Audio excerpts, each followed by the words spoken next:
FM 94. Hi, it's Ian Anderson calling to do an interview. How are you today? Oh, pretty much the same as I was yesterday, but that's fine. Continuity is everything. My name's Paladin. I'm Afternoon Drive here on FM 94. I am absolutely thrilled to talk with you. I know you've got so much going on, including your concert in August, which, by the way, is a bucket list item I get to check off since I was given tickets to the show for my 50th birthday. But I wanted to start the interview off by giving you a chance to promote anything you have in your mind from any of your projects. You want to start with Jethro Tull? I'm packing my little suitcase, and it is a very little one because I travel light, apart from my musical equipment, to go off to Russia. Anyway, we're heading off tomorrow morning very early. Cool. Yeah, so tour, we're undergoing the early weeks of this tour and heading off to various places, including 3 tours in the USA, and it celebrates the 50 years of Jethro Tull and obviously the repertoire, concentrating really on the first 10 years of Jethro Tull, because that's when most folks got to know about Jethro Tull, probably in the 70s, and for them, the nostalgic revisiting of a lot of that material may be what they're expecting to hear. More than just celebrating the repertoire, it's celebrating all the band members who've been part of Jethro Tull over the years, some 36 other musicians apart from me. So one way or another, I think I want to pay homage to all those people who brought their own skills and musical identity into the mix, whether they were with us for just a few months or whether they were there for a few years. So that's another part of wrapping up, I suppose, that 50-year experience. So that's what we're doing most of this year and into the first part of next year, too, doing the 50th anniversary tour dates. It'll be great. I also know that you've done some solo stuff. Do you have anything that you want to talk about? Well, I do, first of all, a few things as a guest performer on various other people's records each year, just because I like them or their music. I don't ask for money, I just do it because I see it as a little bit of a challenge to try and find a way into somebody else's mind and music by very carefully adding some elements that I hope is what they're looking for. But I always say the same thing: if you don't like what I've sent you, just press the delete button, and they don't very often do that. But yeah, there's a few things coming out this year. I think I did something for John Anderson of Yes, which should be released later this year, and Hugh Cornwell, the ex-singer of the Stranglers, and Mark Armand, synth pop star of the 80s and still doing very well today. That's 3 that come to mind, but these are all things that are in the works. Oh, and of course, William Shatner. I just played on something for him for a Christmas album of spoken word. It was an interesting an interesting and unlikely project to play with William Shatner, who obviously is a legendary actor, particularly in his being the man behind the early editions of Star Trek. He's hugely popular to this day, and he's done a few spoken word albums, and this is his first Christmas one, and it sounds just like William Shatner.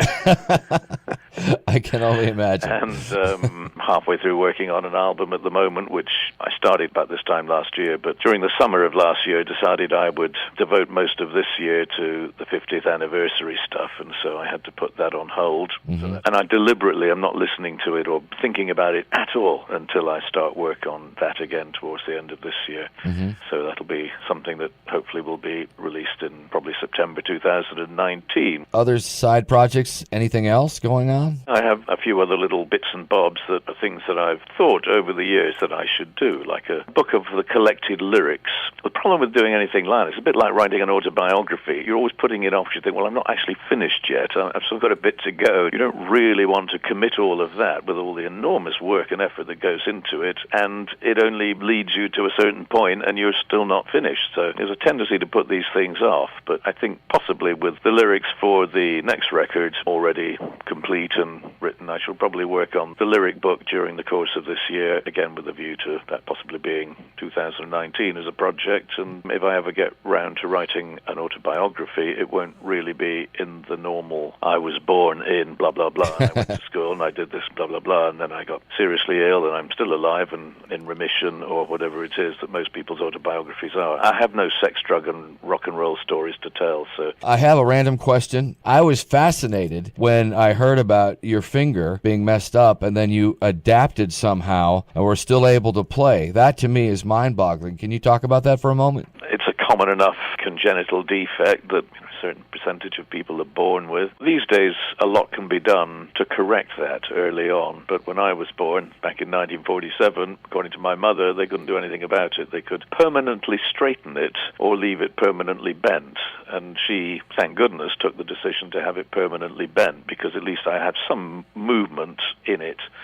Whereas if it was permanently straight, it would have been pretty difficult to play the flute at all. It certainly hampers me. I do, the little finger on the right hand has to play 1, 2, 3, even 4 keys on a flute with a low B, and that little finger has to dance around like crazy to reach those 4 keys. That is a struggle. One of the reasons that I play a C foot joint as opposed to a low B foot joint is that I only have 3 notes to play with that finger, which makes it a little bit easier. So usually I play one with a C foot joint, and once in a while I play a wrong note. It just won't work. My finger just kind of seizes up. The brain says, go here, and nothing happens. So it's just a factor of my life. I will screw up from time to time, and I just have learned not to get too embarrassed or stressed about it. It just is something that happens. I guess most of the time, most of the audience don't notice it. So there aren't many sportsmen who continue to be competitive at the age of 70, whereas if you're in the world of arts and entertainment, then 70 is not a particularly exotic age. So that puts you about 20 when you started then? Yeah, I was literally 21 years old when Jethro Tull began in February of 68. Wow. Well, end of January, yeah. Yeah. 50th anniversary package for sale. I saw something on Facebook about that. Some kind of compendium of all your work? The 50th anniversary package of 50 tracks is a broad brush look at Jethro Tull's repertoire over the years, and I came up with 50 songs that I thought would do justice to that and try to make sure they represented the different styles of music, different tempos, different keys, the things you do to sequence a number of tracks so that it makes for a pleasurable listening experience.